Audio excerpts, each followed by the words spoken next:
أشهد أن لا إله إلا الله.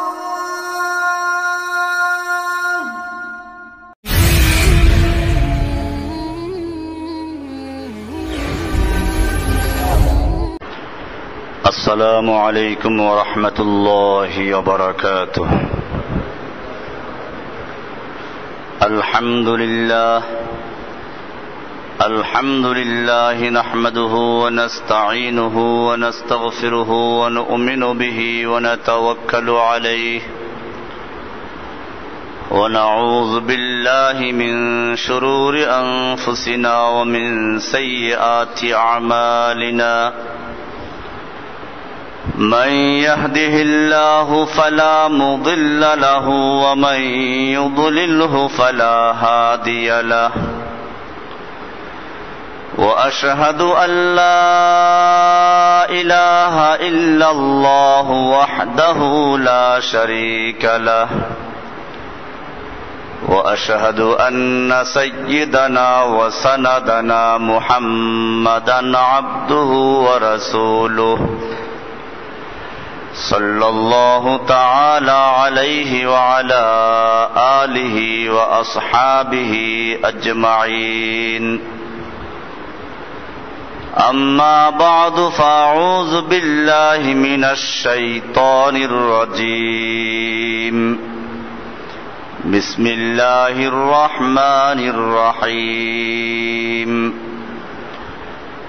الله ولي الذين آمنوا يخرجهم من الظلمات إلى النور والذين كفروا أولياؤهم الطاغوت يخرجونهم من النور إلى الظلمات أولئك أصحاب النار هم فيها خالدون. কোরআনুল করিম সূরা বাকারা এর 257 নম্বর আয়াত তেলাওয়াত করা হলো, যার অর্থ হচ্ছে আল্লাহু ওয়ালিয়্যুল্লাযীনা আমানু, আল্লাহ তাআলা মুমিনদের ওলি। ওলি শব্দের অর্থ অভিভাবক, ওলি শব্দের অর্থ নেতা, ওলি শব্দের অর্থ মুরব্বী, ওলি শব্দের অর্থ হচ্ছে বন্ধু। এরকম অনেকগুলো অর্থে ওলি শব্দটি ব্যবহার হয়ে থাকে। এই আয়াতে আল্লাহ সুবহানাহু ওয়া তাআলা বলছেন আল্লাহু ওয়ালিয়্যুল্লাযীনা আমানু। আল্লাহ রাব্বুল আলামিন ওই সকল লোকদের ওলি যারা ঈমান এনেছে, অর্থাৎ মুমিনদের ওলি হচ্ছেন আল্লাহ। এখানে ওলি মানি অভিভাবক হতে পারে, ওলি মানি মুরব্বী হতে পারে, ওলি মানি বন্ধু হতে পারে। ইখরিজুহুম মিনাজ যুলুমাতি ইলান নূর। ইখরিজু খারাজা ইয়াখরুজু খারেজ হওয়া, বের করে আনা। ইখরিজুহুম, তিনি মুমিনদেরকে বের করে আনেন মিনাজ যুলুমাতি। যুলুমুন অর্থ হলো অন্ধকার, যুলুমাত তার বহু বচন। বিভিন্ন অন্ধকার থেকে তিনি নূরের দিকে নিয়ে আসেন। যুলুমাত হচ্ছে বহু বচন, তাহলে বোঝা গেল যে অন্ধকার রাস্তা অনেক অনেক অন্ধকার পথের থেকে বের করে ইলান নূর, আলোর দিকে নিয়ে আসেন। আলোর রাস্তা একটা, এখানে এক বচন ব্যবহার করা হয়েছে। এরপরে বলছেন ওয়াল্লাযীনা কাফারু, আর যারা কাফের, আউলিয়াউহুমুত তাগুত, তাদের আউলিয়া। এখানে বহু বচন, ওখানে ছিল আল্লাহু ওয়ালিয়্যুল্লাযীনা আমানু, আল্লাহ তাআলা মুমিনদের ওলি, এক বচন। আর এখানে আসছে যারা কাফের তাদের আউলিয়া, অনেক বন্ধু। আর তাগুত, এদের আউলিয়া হচ্ছে তাওয়াগিত। তাগুত এখানে বহু বচনে ব্যবহার হয়েছে, যদি এক বচন অর্থে বহু বচন। অর্থাৎ যারা কাফের তাদের বন্ধু সমূহ হচ্ছে তাওয়াগিতরা, অনেক তাগুত, একজন না। ওখানে আল্লাহ তাআলা একজন বন্ধু, আর এখানে বলা হচ্ছে যারা কাফের তাদের আউলিয়া, অলির বহু বচন হচ্ছে আউলিয়া। তাহলে কাফেরদের বন্ধু অনেক, আউলিয়া হুমুত তাগুত, তাদের আউলিয়া তাদের বন্ধু সমূহ হচ্ছে তাওয়াগিত। ইখরিজুনাহুম মিনান নূর ইলা যুলুমাত, যে তাগুতেরা ইখরিজুনাহুম এখানে বহু বচন, তাদেরকে বের করে আনে মিনান নূরে আলোর পথ থেকে ইলা যুলুমাত অন্ধকারের রাস্তা সমূহের দিকে, নূরের থেকে আলোর পথের থেকে বের করে তাদেরকে নিয়ে আসে অন্ধকার সমূহের পথের দিকে। এরপরে আল্লাহ তাআলা বলছেন উলাইকা আসহাবুন নার, এরা হচ্ছে জাহান্নামের অধিবাসী, হুম ফিহা খালিদুন, সেথায় তারা চিরস্থায়ী থাকবে। আয়াতের তর্জমা আমরা শুনলাম। এই আয়াতটি মূলত পূর্বের দুটি আয়াতের ফলাফল, পূর্বের দুটি আয়াতের রেজাল্ট বলা হয়েছে। এখানে আগে বলা হয়েছিল আকীদার বিষয়ে, আল্লাহু লা ইলাহা ইল্লা হুয়াল হাইয়ুল কাইয়্যুম, আয়াতুল কুরসি, এবং তারপরে ছিল আরেকটি আয়াত যেখানে বলা হয়েছিল তাওহীদের দুই রকম সম্পর্কে। তো এইভাবে যখন কোনো ব্যক্তি ওই দুই আয়াতের আলোকে ঈমান আনে তখন সে মুমিন হয়। সে কি হয়? এবারে যখন মুমিন হয়ে গেল, মুমিনের বন্ধু কে? আল্লাহ। এবারে বন্ধু যখন আল্লাহ হয়ে গেলেন তখন আল্লাহর কাজ কি সেটা এখানে বলা হচ্ছে।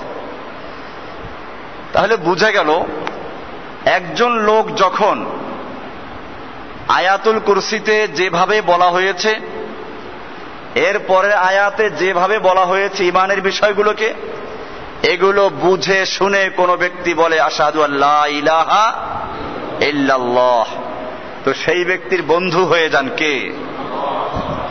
আর যদি সারা জীবন জিকির করে কলব ফাটায় কিন্তু সে কিছুই বুঝে নাই। আমি গত সপ্তাহে উদাহরণ দিয়েছিলাম, একটা লোক আদালতে গিয়ে হাজির হয়েছে, সাক্ষীর কাঠগড়ায় দাঁড়িয়েছে। জজ সাহেব জিজ্ঞেস করলেন যে তুমি কেন এসেছো?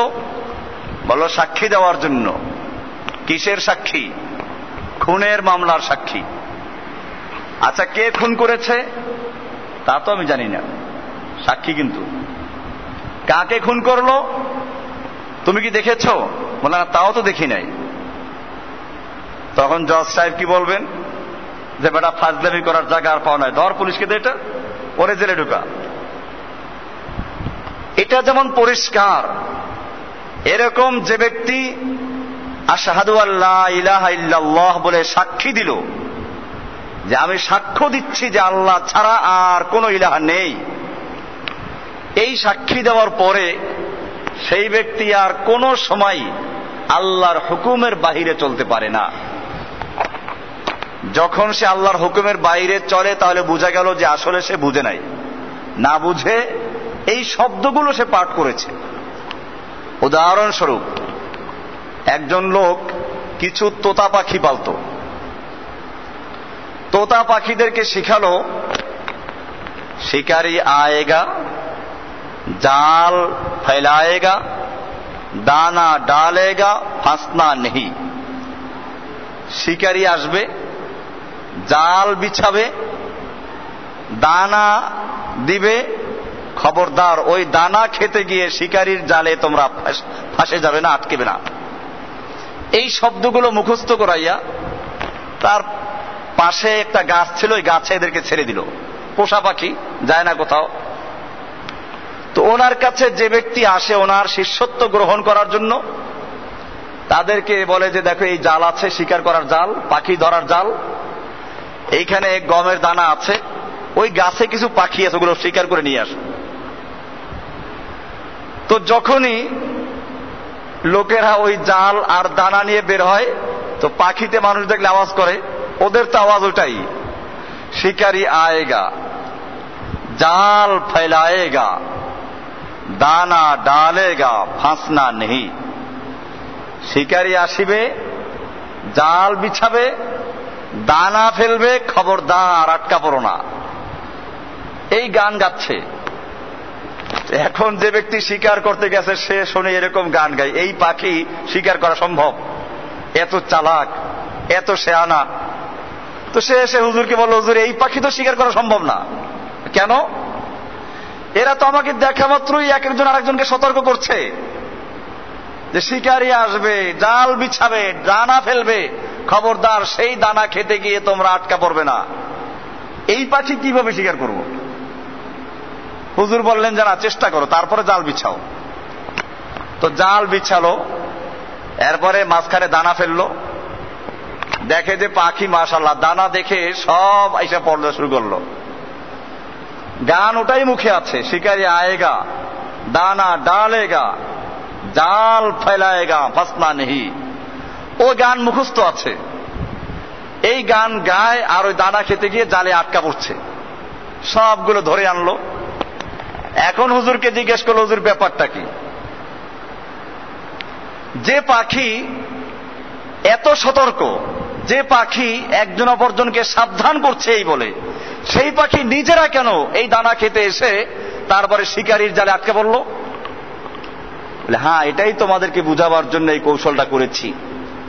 এই পাখিগুলো এই স্লোগানটা মুখস্থ করেছে, এর অর্থ ওরা জানে না। ওরা জানে না যে শিকারী বলতে তোমাকে বোঝানো হচ্ছে, জাল বলতে ওইটাকে বোঝানো হচ্ছে, আর জালের দানা বলতে ওটাকে বোঝানো হচ্ছে। এগুলো সে বুঝে না। ওরা এই শব্দগুলো মুখস্থ করেছে। যদি শব্দগুলোর অর্থ জানতো, বুঝে শুনে বলতো, তাহলে অবশ্যই তারা তোমার এই জালে আটকা পড়তো না। ঠিক এরকম আজকের মুসলিম জাতি কালেমা পড়ে, আশহাদু আল্লা ইলাহা ইল্লাল্লাহ, কি সুন্দর কালেমা। আবার এই লোকগুলোই আল্লাহর বিধানগুলো মসজিদ থেকে বের হওয়ার পরে সব বাদ দিয়ে দেয়।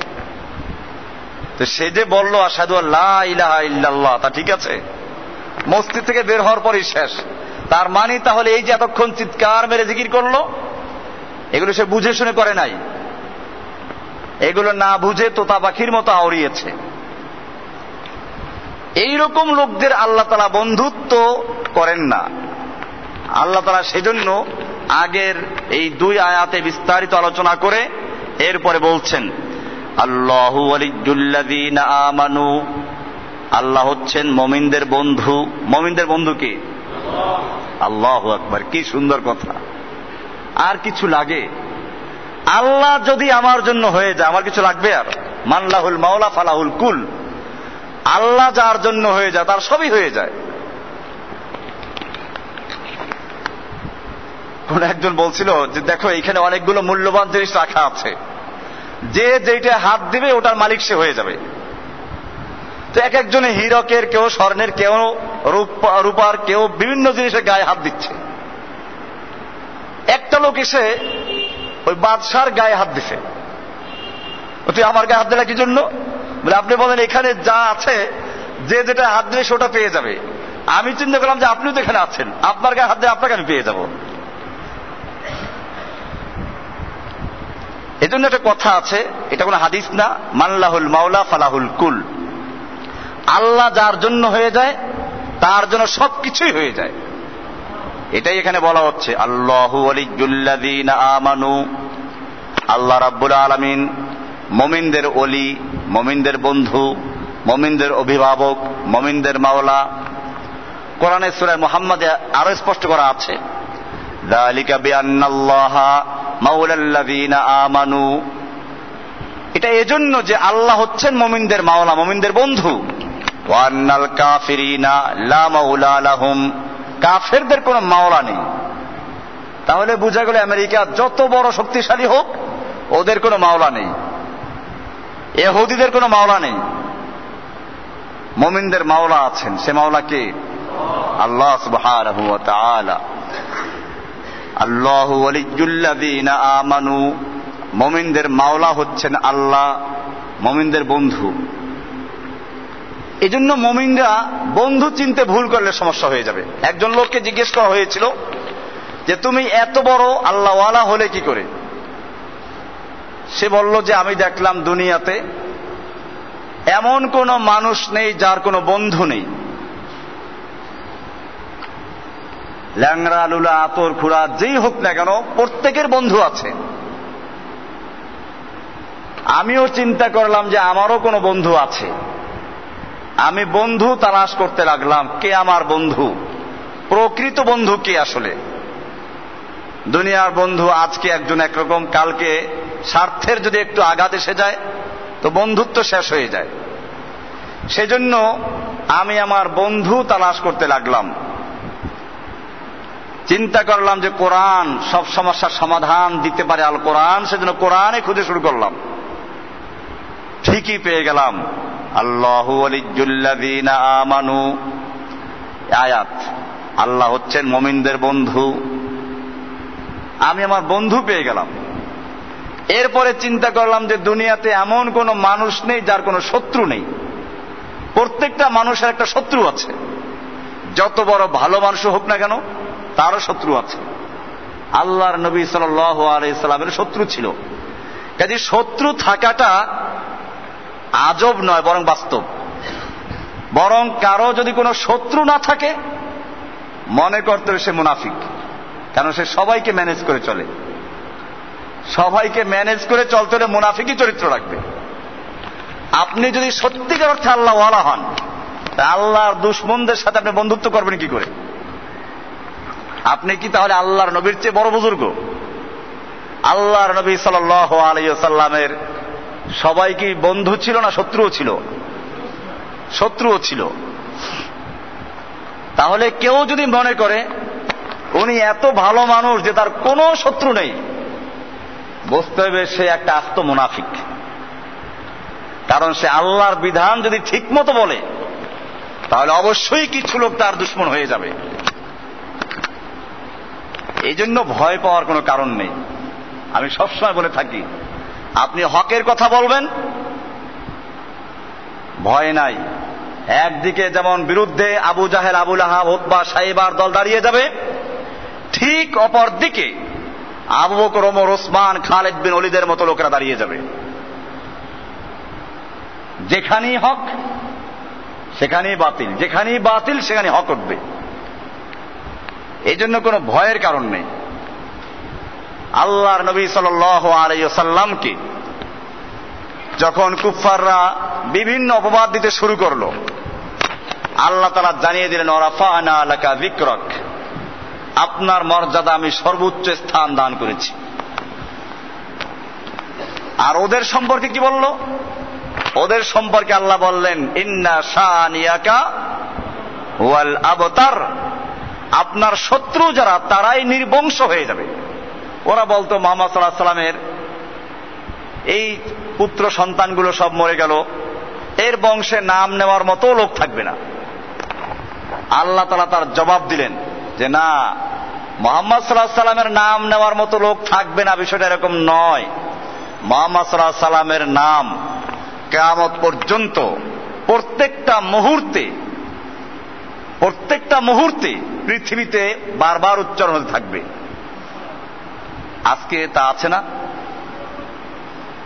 শুধুমাত্র আজান ধ্বনিটা কি ধরেন, আজানের মধ্যে মুয়াজ্জিন বলে আশহাদু আন্না মুহাম্মাদার রাসূলুল্লাহ। আজান এখনো হচ্ছে কিনা পৃথিবীতে? পৃথিবী সূর্য যাচ্ছে, আর সূর্যের তালে তালে কোন জায়গায় ফজরের আজান, কোন জায়গায় জোহরের আজান, কোন জায়গায় মাগরিবের, কোন জায়গায় এশার আজান হচ্ছে কিনা? আজান হচ্ছে, ইকামত হচ্ছে, আল্লাহর নবীর নাম উচ্চারণ হচ্ছে কিনা? বোঝা গেল পৃথিবীতে প্রত্যেকটা মুহূর্তে আল্লাহর নবীর নাম সম্মানের সঙ্গে উচ্চারিত হচ্ছে। পক্ষান্তরে আবু জাহেলদের নাম কয়বার উচ্চারণ হচ্ছে? উচ্চারণ হলো তার সম্মানের সঙ্গে না, ঘৃণার সঙ্গে উচ্চারণ হয়। আমরাও করছি।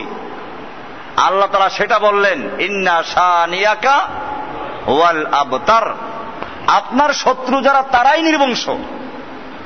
ওদের বংশে বাতি দেওয়ার কেউ থাকবে না, ওদের নাম নেওয়ার মতো কেউ থাকবে না। মুফাসসিরিনে কেরাম লেখেন, এই আয়াত মুমিনদের জন্য বড় সান্ত্বনার আয়াত। আল্লাহ রাব্বুল আলামিন যেভাবে নবীর নামকে উচ্চ মর্যাদা দান করেছেন, ঠিক নবীর পক্ষে যারা কাজ করবে আল্লাহ রাব্বুল আলামিনও তাদের মর্যাদা বৃদ্ধি করে দিবেন।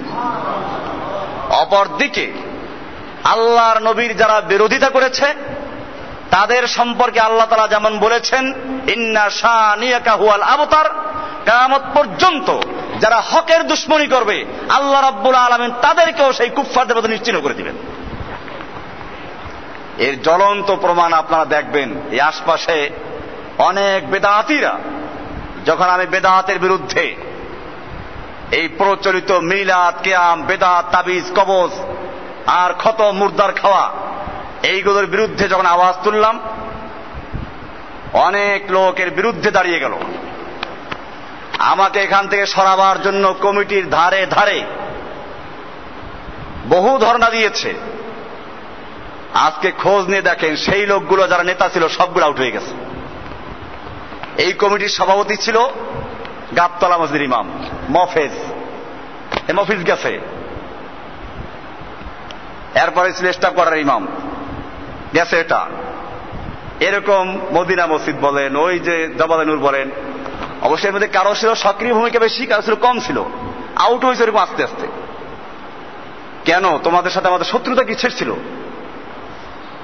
কোন শত্রুতা ছিল না, শুধুমাত্র একটাই শত্রুতা ছিল, সেটা ছিল যখন কোরআন এবং সুন্নাহর আহ্বান করা হলো, এই লোকগুলো দেখলো যে তাদের তাবিজ শেষ হয়ে যাবে, কবচের ব্যবসা শেষ হয়ে যাবে। এরা জাতিকে শিখিয়েছে তাবিজ ঝুলাইতে হইবে। এই মিশকাত হাদিস আমার সামনে আছে, এই কিতাবে পরিষ্কার লেখা আছে মান আল্লাকা তামিমাতান ফাকাদ আশরাকা বিল্লাহি, যে ব্যক্তি গলায় তাবিজ ঝুলায় সে আল্লাহর সঙ্গে শিরিক করে। এই বাচ্চাদের গলায় তাবিজ লাগাই দেওয়া হয়, মানুষের গলায় তাবিজ, কি বড় বড় তাবিজ। আল্লাহর নবী সাল্লাল্লাহু আলাইহি ওয়াসাল্লাম একজন সাহাবীকে দায়িত্ব দিলেন, তুমি যার গলায় তাবিজ দেখবে তার ছিঁড়ে ফেলে দিবে। এখন বলবে যে এটা এই তাবিজ না, ওটা ছিল জাহেলি যুগের তাবিজ, কুফরি কালাম দিয়ে লিখতো, আমরা কোরআন দিয়ে লিখি। আপনি যান তাবিজের বই খুলে দেখেন, ওখানে কোরআনের আয়াতকে উল্টাপাল্টা করে লেখা আছে। কোরআনের আয়াতকে উল্টাপাল্টা করাই তো কুফরি কালাম। দেখবেন এভাবে কাজ করা, ওভাবে উল্টা করে লেখা, এরপরে নকশা, এত নাম্বার এত নাম্বার এত নাম্বার, বিসমিল্লাহ 786 হয়ে গেছে, তা দাঁড়াইয়ে পড়ো 786 590 100 লক্ষ, এরপরে রুকুতে যাও, ওই থাকবে যত নাম্বার সব বলতে থাকো। কোরআনুল কারীমকে পর্যন্ত তাহরিফ করে ফেলেছে। এজন্য বলছি আল্লাহ রাব্বুল আলামিন জানিয়ে দিলেন ইন্না শানিয়াকা হুয়াল আবতার, আপনার শত্রু যারা এরা নির্বংশ হয়ে যাবে, নিশ্চিহ্ন হয়ে যাবে। ঠিক যে মুমিনরা আল্লাহর নবীর শত্রু যেমন নিশ্চিহ্ন হয়ে যাবে, যারা হকের উপরে থাকবে তাদের বিরোধিতা যারা করবে তারাও ইতিহাস থেকে নিশ্চিহ্ন হয়ে যাবে। সেজন্য আল্লাহ তাআলা বলছেন আল্লাহু ওয়ালিয়্যুল্লাযীনা আমানু, আল্লাহ হচ্ছেন মুমিনদের বন্ধু, ইউখরিজুহুম মিনাজ-যুলুমাতি ইলান-নূর, আল্লাহু আকবার, ইউখরিজুহুম তাদেরকে বের করে আনেন, মিনাজ-যুলুমাতি অন্ধকার সমূহ থেকে, ইলান-নূর আলোর দিকে। অন্ধকার অনেক, আলো একটাই। আলোর রাস্তা হচ্ছে সিরাতে মুস্তাকিম। সরলরেখা কয়টা হয়? আর বক্ররেখা কতগুলো হয়? অনেকগুলো। আল্লাহর নবী সাল্লাল্লাহু আলাইহি ওয়াসাল্লাম সুন্দরভাবে বুঝিয়ে দিলেন, একটা সোজা দাগ দিলেন, এরপরে ডান দিকে কতগুলো দাগ, বাম দিকে কতগুলো দাগ দিলেন, এরপরে মাঝখানের দাগে হাত রেখে বললেন হাযা সাবিলুল্লাহ, এটা হচ্ছে আল্লাহর রাস্তা, সিরাতে মুস্তাকিম, সঠিক সরল রাস্তা। আর এই যে রাস্তাগুলো ডানে বামে অনেকগুলো রাস্তাগুলো হচ্ছে সুবুলুশ শায়াতিন, শয়তানের রাস্তা। এরপরে বলছেন আরো গুরুত্বপূর্ণ, এই কথাটা আমার কথা না, এটা হাদিস মিশকাত আমার সামনে আছে, 30 নম্বর পৃষ্ঠা খুলে দেন, বহুবার দেখাইছি, এই জন্য বলতেছি না। পরিষ্কার বলা আছে আলা কুল্লি সাবিলিন মিনহা শাইতান, এই প্রত্যেকটা রাস্তার মুখে মুখে এক একটা শয়তান বসে আছে। যখনই কোন ব্যক্তি সিরাতে মুস্তাকিমে চলতে চায় তখন বলে যে না এই তরিকায় ঢুকো, এই তরিকায় ঢুকো, এই তরিকায় ঢুকো, এই তরিকায় ঢুকো, এইভাবে তাদেরকে সিরাতে মুস্তাকিম থেকে দূরে সরিয়ে দেয়। আল্লাহ রাব্বুল আলামিন বলছেন যে যারা পূর্বের আয়াতে আলোচিত আকীদা অনুযায়ী আল্লাহর উপর ঈমান রাখবে, আল্লাহ তাআলা তার বন্ধু হয়ে যান, ইউখরিজুহুম মিনাজ-যুলুমাতি ইলান-নূর, তাদেরকে অন্ধকার সমূহ থেকে অন্ধকার এর রাস্তা সমূহ থেকে আলোর পথে দিশা দিয়ে আলোর পথে বের করে নিয়ে আসেন। আল্লাহর নিজ দায়িত্বে নিয়ে আসেন। ইতিহাস পড়ুন, আল্লাহু আকবার। সালমান ফারসি রাদিয়াল্লাহু তাআলা আনহু, নাম তো শুনেছেন, রাদিয়াল্লাহু তাআলা আনহু ওয়া রাদু আনহু।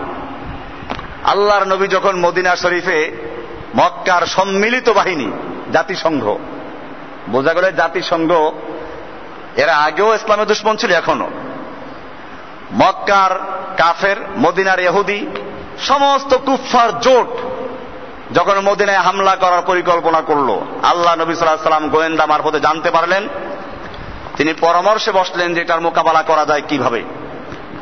সালমান ফারসি, পারস্য, ফারসি মানে পারস্যের লোক, তিনি বললেন, ইয়া রাসূলুল্লাহ, আমি দেখেছি পারস্যে যখন কোনো বড় ধরনের হামলা হতো আর ওই শহরবাসীদের এটা প্রতিহত করার ক্ষমতা নাই, তখন তারা শত্রু যেদিক থেকে আসে ওদিকে তারা পরিখা খনন করে, খাল খনন করে দেয়, আর পিছনে কোনো পাহাড় বা শহরকে তারা হেফাজতের জন্য রাখে।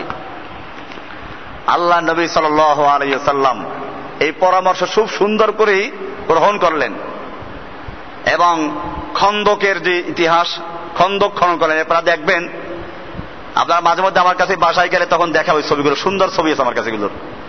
এই খন্দক যেখানে ছিল পিছনে পাহাড় আর সামনে যেদিক থেকে আসবে এদিকে খন্দক খনন করলেন, খাল। মক্কার সম্মিলিত বাহিনী তো বিশাল বাহিনী নিয়ে আক্রমণ করার জন্য আসলো, এসে দেখে যে সর্বনাশ। আল্লাহ নবী সেখানে সাহাবায়ে কিরামদেরকে ভাগ ভাগ করে বসিয়ে দিয়েছিলেন। 7টা মসজিদ ছিল ওখানে, এখন লাস্টে 5টা ছিল, এখন তাও ভেঙে গেছে, 3টে আছে এখন, আর একটা বড় মসজিদ করে গত বছর উদ্বোধন করা হয়েছে। এই খন্দক খনন করা হয়েছিল যখন, আপনার ইতিহাসগুলো পড়বেন, সব ইতিহাস তো বলার সুযোগ নেই।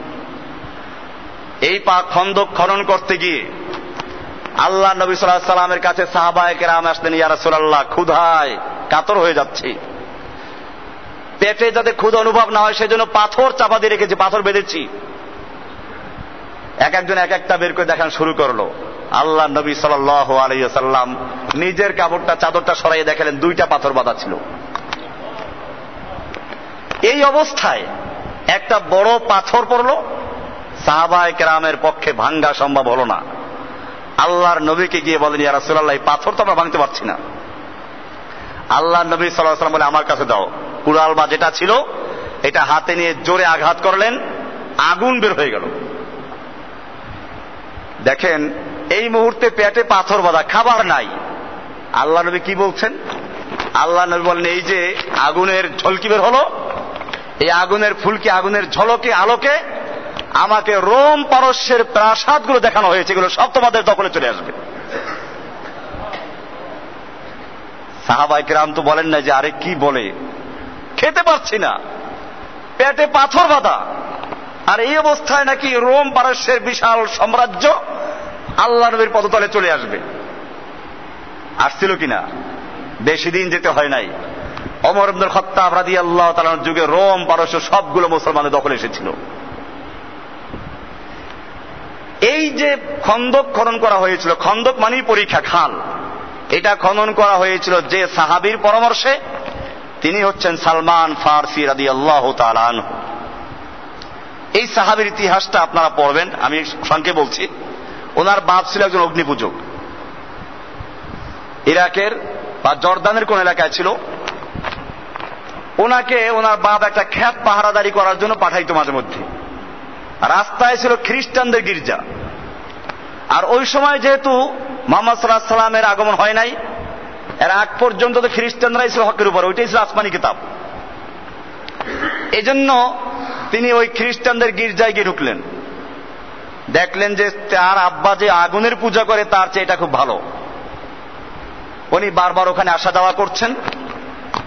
এক পর্যায়ে এর উপরে তিনি আসক্ত হয়ে পড়লেন। বাপকে গিয়ে বললেন, তুমি যে পূজা করো আগুনের পূজা, এসব বেদাত, শিরিক, আমি যেখানে যাই ওটা ভালো জিনিস। বাপ মনে করলো যে ছেলে বোধহয় গোমরা হয়ে গেছে, কারণ হকের পথে গেলে গোমরা লোকেরা বলে যে গোমরা হয়ে গেছে। বাপ তাকে শিকল লাগাইল। উনি তারপরে ওই গির্জায় বলে রাখলেন, যে দেখো তোমাদের ধর্মের গোড়া কোথায়, আমাকে সেখানে যাওয়ার ব্যবস্থা করো, আমি তোমাদের ধর্ম গ্রহণ করব। তো এই সময় ফিলিস্তিনে ছিল ওদের মূল আখড়া। ফিলিস্তিনের থেকে কিছু লোক আসলো, ওনাকে খবর পাঠানো হলো যে এরকম আমাদের ধর্মের এখানে লোক এসে গেছে, তুমি চলে আসো। উনি শিকলবাদ অবস্থায় চলে গেছেন, ওদের সাথে চলে গেলেন ফিলিস্তিনে। তো একজন পাদ্রীর সাথে ওনার থাকা হলো, খ্রিস্টান আলেম, লোকটা ভালোই ছিল, তার সহবাদে থাকলেন। কিছুদিন পরে তার মৃত্যুর সময় ঘনিয়ে আসলো। ওই আলেম সাহেব বললেন যে দেখো, তোমার হায়াত আমার মনে হচ্ছে অনেক লম্বা হবে, তুমি আমার পরে অমুক আলেমের কাছে যাইবা, তার সংস্পর্শে থাকবা। উনি ছাড়া আমাদের জানা মতে আর কোন লোক হকের উপরে নাই। তো ওই লোকের মৃত্যু হলে পরে তিনি ওই আলেমের কাছে গেলেন। এই লোকটা আগের লোকটার চেয়েও ভালো, তার কাছে রইলেন। কিছুদিন পরে তিনিও বললেন যে আমার সময় শেষ হয়ে আসছে, তুমি অমুকের কাছে যাও। এভাবে একজন না দুজন না 7 জন আলেম এক একজন করে পরিবর্তন করেছেন তিনি। 7ম নম্বরে যে আলেম, খ্রিস্টান আলেম, তিনি বললেন দেখো, এই ধর্মের সর্বশেষ ব্যক্তি আমি। আমার জানা মতে এখন আর এই খ্রিস্টান ধর্মের মধ্যে কেউ হকের উপরে নাই। সব তাবিজ কবজ ব্যবসা, কবর ব্যবসা, মাজার ব্যবসা, পীর ব্যবসা, খানকা ব্যবসা, দরগা দুর্গা ব্যবসা, এইসব ব্যবসায় লিপ্ত হয়ে গেছে। তুমি যদি হকের তালাশ করো, তাহলে তোমাকে বলে রাখি, মুহাম্মদ সর্বশেষ নবী যিনি আসবেন, আমাদের কিতাবে বলা আছে একজন নবী আসবেন, তার নাম হবে আহমদ, তার আসার সময় খুবই নিকটে, তুমি তাকে তালাশ করো। বললাম এই যে তাকে তালাশ করব, তার লক্ষণ চিনব কি করে? বলে হ্যাঁ, তোমাকে লক্ষণ বলছি। 1 নাম্বার হলো তিনি সাদাকার মাল খাবেন না। 2 নাম্বারে হাদিয়ার মাল খাবেন। 3 নাম্বার, তার পিঠে মোহরে নবুয়ত থাকবে। 4 নাম্বার, তিনি তার জন্মস্থান ত্যাগ করে একটা জায়গায় হিজরত করে যাবেন, সেখানে খেজুরের বাগান থাকবে, পাহাড়ও থাকবে, সমতল জায়গাও থাকবে, ফসলও হবে। এরপরে ওই লোকটা কিছুদিন পর মারা গেল। সালমান ফারসি রাদিয়াল্লাহু তাআলা আনহু তালাশ করতে লাগলেন যে এরকম জমিন কোথায় আছে। উনি তালাশ করে জানতে পারলেন যে এরকম হেজাজ, তৎকালীন মক্কা মদিনা সব মিলে হেজাজ বলা হয় আরবকে, হেজাজে এরকম জমিন আছে। উনি এই ফাঁকে কিছু ব্যবসা বাণিজ্য করলেন, কিছু উট বকরির মালিক হলেন। এই সময় হেজাজের থেকে একটা দল আসতো ফিলিস্তিনে ব্যবসা করার জন্য। ওনাদেরকে বলল দেখো, আমি তোমাদের সঙ্গে হেজাজ চলে যাব, আমাকে তোমরা হেজাজ নিয়ে যাইবা, আমি তোমাদেরকে এই মালগুলো দিয়ে দিব। ওরা মালগুলোতে নিলই। সালমান ফারসি রাদিয়াল্লাহু তাআলা আনহুকে ওরা বিক্রি করে দিল গোলাম বলে। আগে মানুষ বিক্রি করা যেত, গোলাম বলে বিক্রি করে দিল। যে লোকটা কিনলো সে ছিল মদিনার লোক। মদিনায় তাকে নিয়ে গেল। নিয়ে যাওয়ার পরে দেখে যে উনি ওই যে পাদ্রীর থেকে জেনেছিল যে পাহাড়ও থাকবে, সমতল জায়গাও থাকবে, পাহাড় উঁচু উঁচু থাকবে, টিলা থাকবে, খেজুরের বাগান থাকবে, তো সেই জমিন। একদিকে গোলাম হওয়ার দুঃখ তার মনে আছে, কিন্তু আর একদিকে যেই জিনিসটাকে তালাশ করছিলেন তিনি সে জায়গায় পৌঁছে গেছেন, এই আনন্দও আছে।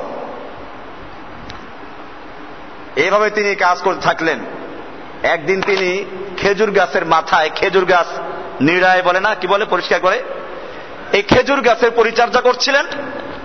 এই সময় ওনার মালিক ছিল নিচে বসা। মালিক এসে তার ছেলে বলল যে আব্বু, তুমি এখনো বসা, মদিনার সব তো চলে গেছে, আমাদের নবীজিকে আনার জন্য তুমি যাবে না? মুহাম্মদ সাল্লাল্লাহু আলাইহি ওয়াসাল্লাম আগমন করেছেন। এটা যখন তিনি খেজুর গাছের মাথা থেকে শুনলেন, লাফ দিয়ে পড়ে গেছেন, গিয়ে বাচ্চাকে জড়াই দিলেন, বলো কি বললা তুমি? তার মালিক তাকে ধমক দিল, তোর কি দরকার, তুই গোলাম মানুষ, তোর কাজ করবি, তোর জানা দরকার কে আসলো কিনা আসলো। যাই হোক, এরপরে আল্লাহ রাসূল সাল্লাল্লাহু আলাইহি ওয়াসাল্লাম যেদিন মদিনায় আগমন করলেন, কুবা নামক জায়গায় প্রথম অবস্থান করলেন। উনি সেখানে কিছু খেজুর নিয়ে হাজির হলেন। আল্লাহর রাসূল সাল্লাল্লাহু আলাইহি ওয়াসাল্লামকে গিয়ে খেজুর পেশ করলেন। ইয়া রাসূলুল্লাহ, হাদি সাদাকাতুন লাকা ইয়া রাসূলুল্লাহ, ইয়া রাসূলুল্লাহ, এটা আপনার জন্য সাদাকা। আল্লাহর রাসূল সাল্লাল্লাহু আলাইহি ওয়াসাল্লাম বললেন, নাহনু মাআশারাল আম্বিয়া, আমরা নবীর দল, লা নাকুলু সাদাকা, আমরা সাদকা খাই না, আমার জন্য সাদকা হারাম।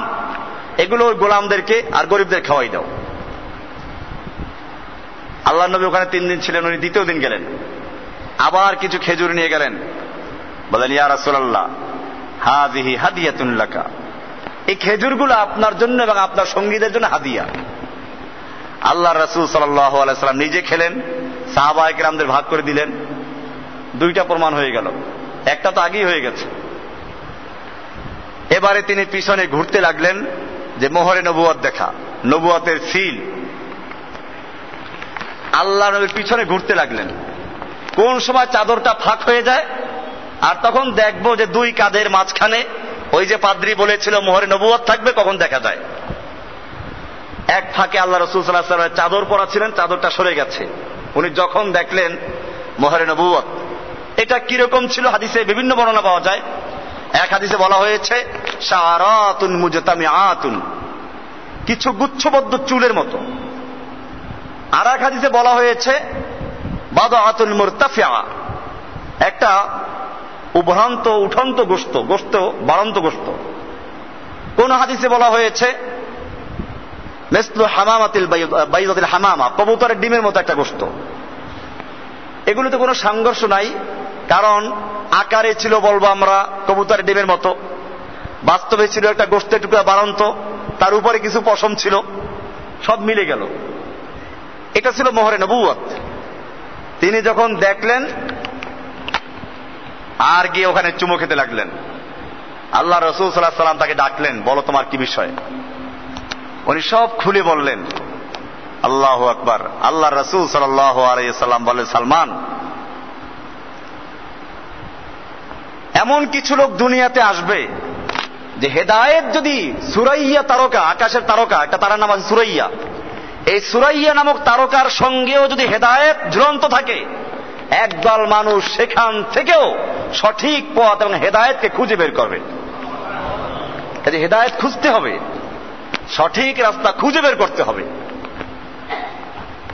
সালমান, তুমি তোমার মালিককে বলো তোমাকে কিসের বিনিময়ে সে আজাদ করবে, মুক্ত করে দিবে। মালিকের কাছে গেল। মালিক এত সুন্দর গোলাম তো ছাড়তে চান, আমানতদার, দিয়ানতদার, এত আল্লাহওয়ালা মানুষ, কে ছাড়তে চায়। তারপরও আরবের নিয়ম ছিল, কোন গোলাম যদি মুক্ত হওয়ার জন্য কিতাবাত বলে এটাকে, যে বিনিময় দিয়ে সে মুক্ত হতে চায়, তাহলে তার সাথে করতে চুক্তি করতে হবে। মালিক বলল ঠিক আছে, তোমাকে মুক্ত করব 3টা শর্ত। এক হচ্ছে তুমি আমার 300 খেজুর গাছ লাগিয়ে দিবে, এই খেজুর গাছে খেজুর ধরবে, এরপরে তোমাকে মুক্ত করা হবে। দ্বিতীয়ত 40 উকিয়া স্বর্ণ, উকিয়া 40 ভরির চেয়ে অনেক বেশি, এই পরিমাণ স্বর্ণ তোমাকে দিতে হবে। এভাবে আর একটা শর্ত কি জন দিয়েছিল, 3টা শর্ত মোট দেয়। আল্লাহ রাসূল সাল্লাল্লাহু আলাইহি ওয়াসাল্লামের কাছে এসে বলে, ইয়া রাসূলুল্লাহ, এমন শর্তই সে দিয়েছে, এগুলো দিয়ে আমার মতো লোকের মুক্ত হওয়া সম্ভব নয়। আল্লাহ রাসূল সাল্লাল্লাহু আলাইহি ওয়াসাল্লাম বলেন, কাজ করো, তোমার মালিককে বলো খেত তৈরি করার জন্য 300 খেজুর গাছ লাগাতে হবে, খেজুর হওয়া পর্যন্ত, ঠিক আছে, খেজুর গাছ তৈরি করতে বলো। মালিক খেত তৈরি করলো। আল্লাহর নবী সাল্লাল্লাহু আলাইহি ওয়াসাল্লাম নিজে গেলেন, নিজের হাতে খেজুর গাছ রোপণ করলেন। একটা খেজুর গাছ ওমর ইবনে খাত্তাব রাদিয়াল্লাহু তাআলা লাগিয়েছিলেন। কোন রাওয়াতে দেখা যায় 3 দিন, আর কোন রাওয়াতে 21 দিন, কোন রাওয়াতে 3 মাস। 3 মাসটাই ধরি, 3 মাসের মধ্যে সব খেজুর গাছ বড় হয়ে খেজুর ধরে গেল। একটা খেজুর গাছ খেজুর হয়ে যায়। আল্লাহ রাসূল সাল্লাল্লাহু আলাইহি ওয়াসাল্লাম, এটা কে লাগাইছিল? ওমর বললেন, আমি লাগাইছিলাম ইয়া রাসূলুল্লাহ। আল্লাহ রাসূল নিজে উঠাই আবার লাগাইলেন, ওটা সঙ্গে সঙ্গে খেজুর ধরে গেছিল। খেজুর লাগানোর শর্ত পূরণ হয়ে গেল। এরপরে হলো স্বর্ণ দেওয়া। আল্লাহ রাসূল সাল্লাল্লাহু আলাইহি ওয়াসাল্লাম বলেন যে তুমি আমার কাছে থাকো, যদি সাদাকার কোনো খেজুর স্বর্ণ আসে ওটা দিয়ে তোমার মালিককে আদায় করে দিও। একদিন কিছু স্বর্ণ আসলো, নিয়ে যাও, এটা তোমার মালিককে নিয়ে আদায় করে দিয়ে আসো। এ তো অনেক অল্প স্বর্ণ, সে তো 40 উকিয়া স্বর্ণের দাবি করেছে। আল্লাহ রাসূল সাল্লাল্লাহু আলাইহি ওয়াসাল্লাম বলেন, যাও তোমার মালিককে এগুলো মাপতে বলো, ওজন করতে বলো। ওজন করে দেখলো যে 40 উকিয়া সম্পূর্ণ পূর্ণ হয়ে গেছে। এবারে সালমান ফারসি রাদিয়াল্লাহু তাআলা সম্পূর্ণ মুক্ত, আল্লাহর নবীর খেদমতে থাকেন। ওই সালমান ফারসিরই পরামর্শে খন্দকের সেই খন্দক খনন করা হয়েছিল। কেউ কেউ বলে যে আজওয়া খেজুর যেটা আছে, যার কেজি এখন পর্যন্ত, যেখানে সাধারণ খেজুরের দাম কত, এখন একটু দাম বেড়ে গেছে অবশ্য। আমি যখন প্রথম মক্কা যাই তখন তো খেজুরের, ভালো খেজুরের দাম ছিল 5 রিয়াল 10 রিয়াল, এখন সেটা 30 রিয়াল 35 রিয়াল 60 রিয়াল 50 রিয়াল পর্যন্ত আছে। আর আজওয়া খেজুর যেটা ভালো তার কিলো হচ্ছে 150 রিয়াল 200 রিয়াল। আমি 200 রিয়াল 210 রিয়াল একটা 1 কেজি খেজুর আনছিলাম, প্যাকেটটা আছে এখন আমার কাছে, বাক্সের ভিতরে তৈরি করা থাকে। 210 রিয়াল, অবশ্য নিজের পয়সা দিয়ে কিনি নাই, এটা আমার জুন্নুন ভাই আছে যে জিগাতলা থাকে, এ কিনে দিয়েছিল, হাদিয়া করেছিল। তো যাই হোক, এরকম ভাবে আল্লাহর রাসূল সাল্লাল্লাহু আলাইহি সাল্লাম তাকে মুক্ত করলেন। আমি এই ঘটনা বলার উদ্দেশ্য ছিল, আল্লাহু ওয়ালিয়্যুল্লাযীনা আমানু ইখরিজুহুম মিনাজ যুলুমাতি ইলান নূর। আল্লাহ তাআলা মুমিনদের বন্ধু, ওলি, অভিভাবক, ইখরিজুহুম তাদেরকে বের করে আনেন, মিনাজ যুলুমাতি অন্ধকার থেকে, ইলান নূর আলোর দিকে। কিভাবে বের করে আনলেন? আল্লাহু আকবার। এটা গবেষণা করবেন। আসহাবুল কাহাফ কয়েকজন যুবক, কেউ কাউকে চিনে না, সবাই বড় লোকদের ছেলে, জাতি মূর্তি পূজা করে, মেলায় যায়, কিন্তু পছন্দ লাগে না। নিরিবিলি একজন গিয়ে গাছতলায় বসে চিন্তা করছে, আর একজন যুবক পাশে গিয়ে বসলো। বলতে ভয় লাগে, যদি সে সরকারের লোক হয়ে থাকে, যদি সে মূর্তি পূজক হয়ে থাকে। তারপরও সাহস করে বলল যে ভাই তুমি কি চিন্তা করো বলো। বলে দেখো তোমার কাছে বলে তো লাভ নাই, আমার এইগুলো ভালো লাগে না। মুখ খুললো। আল্লাহু আকবার। পাশের যুবক বলল যে ভাই আমার তো একই চিন্তা। এবারে দুজন তার মনের কথা খুলে বলল। ইজাওয়াল ফিতিয়াতু ইলাল কাহফি, আল্লাহু আকবার। তাদের ঘটনা সূরা কাহফে আছে, ওগুলো আমরা যখন আসবো ইনশাআল্লাহ তখন আলোচনা হবে ইনশাআল্লাহ। কোরআন পড়বেন দেখবেন ইনশাআল্লাহ। এরকম একজন, দুজন, তিনজন, আস্তে আস্তে 7 জন যুবক একত্র হয়ে যায়। এই লোকগুলোর অন্তরের মধ্যে মিল মহব্বত তৈরি করে দিলে কে দিয়েছেন? ইখরিজুহুম মিনাজ যুলুমাতি ইলান নূর। ইখরিজুহুম তাদেরকে বের করে নিয়ে আসেন, মিনাজ যুলুমাতি অন্ধকার থেকে, ইলান নূর আলোর দিকে বের করে নিয়ে আসেন। ইব্রাহিম আলাইহিস সালাম নিজেকে, সামনেই ঘটনা আসতেছে, এই সামনের কিস্সাই আসবে। ইব্রাহিম আলাইহিস সালাম সেই ঘটনাই করলেন। তার জাতি মূর্তি পূজা করে, তার বাপ হচ্ছে নমরুদ, ইরাকের তৎকালীন শাসক।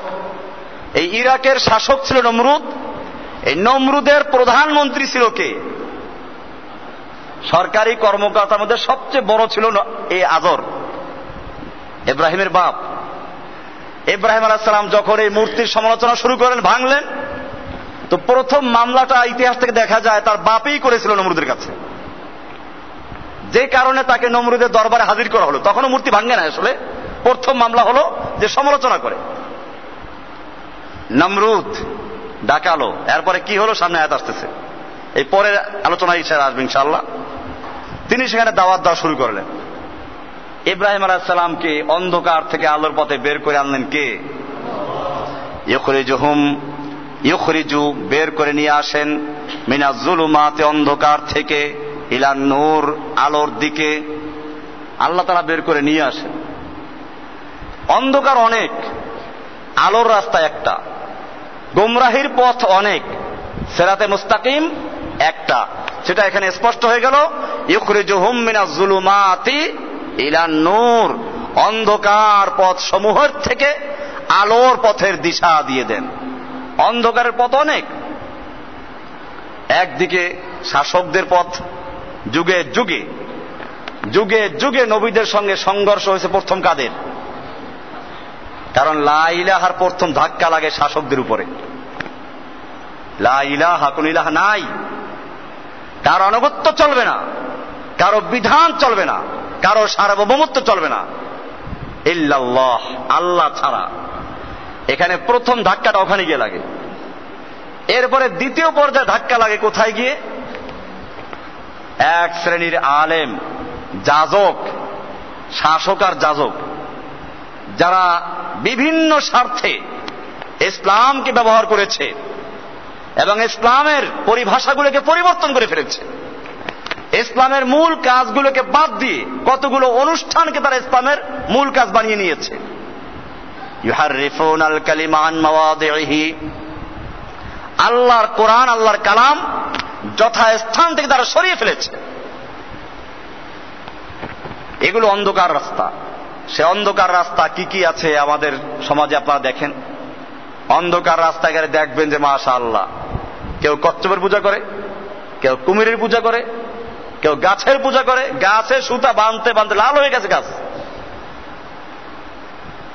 পাথরে সুতা বাঁধে, খাজা বাবার দরবারে সুতা বাঁধে, ওখানে সুতা হাতে লাগায়। এগুলো অন্ধকারের রাস্তা। আপনাদেরকে আল্লাহ তাআলা ভালোবেসেছেন, এই জন্য গলায় তাবিজও নাই, হাতেও পৈতা নাই। অনেকে আছে গলার তাবিজ দিলে কিছু মনে করে না, হাতে পৈতা থাকলে খারাপ মনে করে।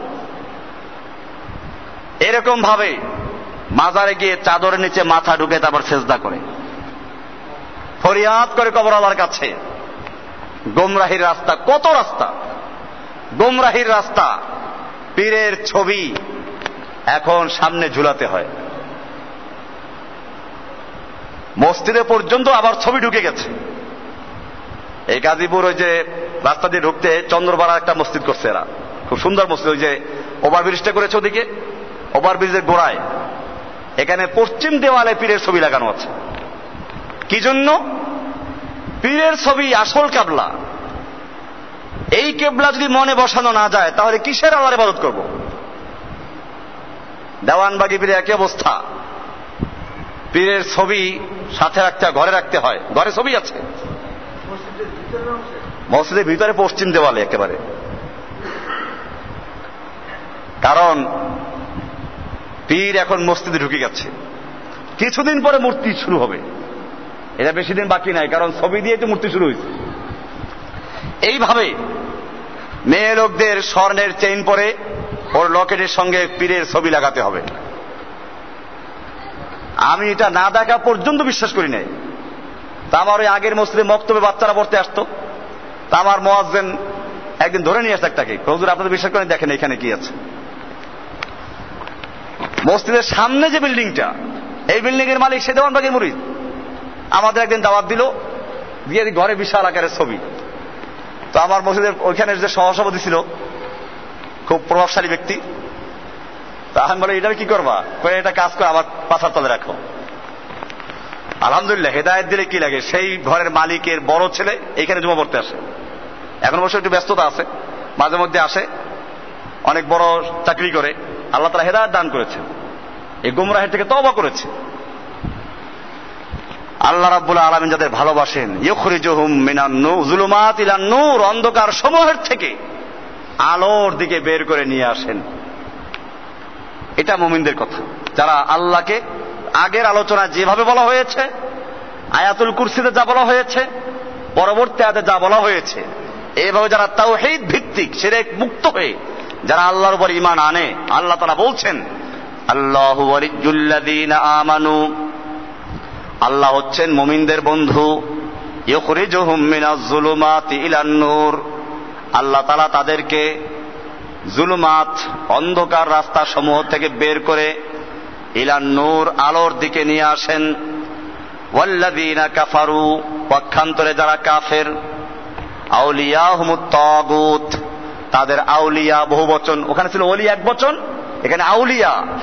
বোঝা গেল ওলি দুই দিকই আছে, একদিকে আল্লাহ ওলি, আরেকদিকে কি শয়তান ওলি।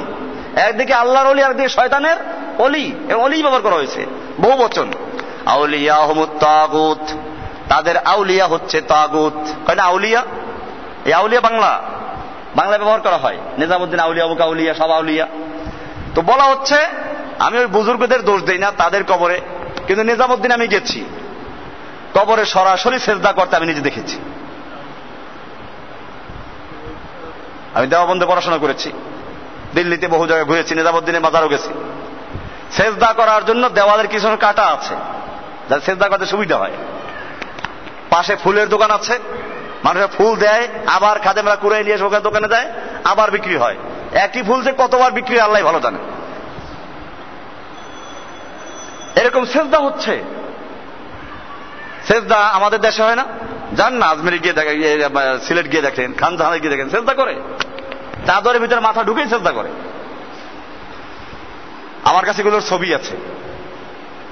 ছবি এই জন্য রেখেছি যের উপর একটা প্রামাণ্য চিত্র সহ একটা বক্তব্য ছাড়ার চিন্তা ভাবনা আছে। তো যাই হোক, আল্লাহ তাআলা বলছেন আল্লাযীনা কাফারু, যারা কাফের, আউলিয়াহুমুত তাগুত, তাদের আউলিয়া হচ্ছে তাওয়াগিতরা।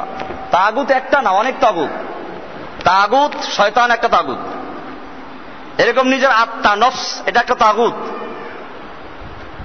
আল্লাহ তাআলার হুকুম একরকম, মনে চাইল আরেক রকম। তখন মনের চাহিদাকে প্রাধান্য দিল, তাহলে তার এখানে তাগুত হলো কে? আমরা তাগুতের আলোচনা করেছি। তাগুত হচ্ছে আল্লাহর হুকুমের বিরুদ্ধে, আল্লাহর হুকুমের বিপরীতে যার আনুগত্য করা হয় সে ব্যক্তি কি তাগুত। তাগুত মানে হচ্ছে সীমালঙ্ঘন করা। যেমন পানি যখন তার বিপদ সীমা অতিক্রম করে তখন তাগা বলা হয়, পানিকেও তাগা বলা হয়, সীমালঙ্ঘন করেছে।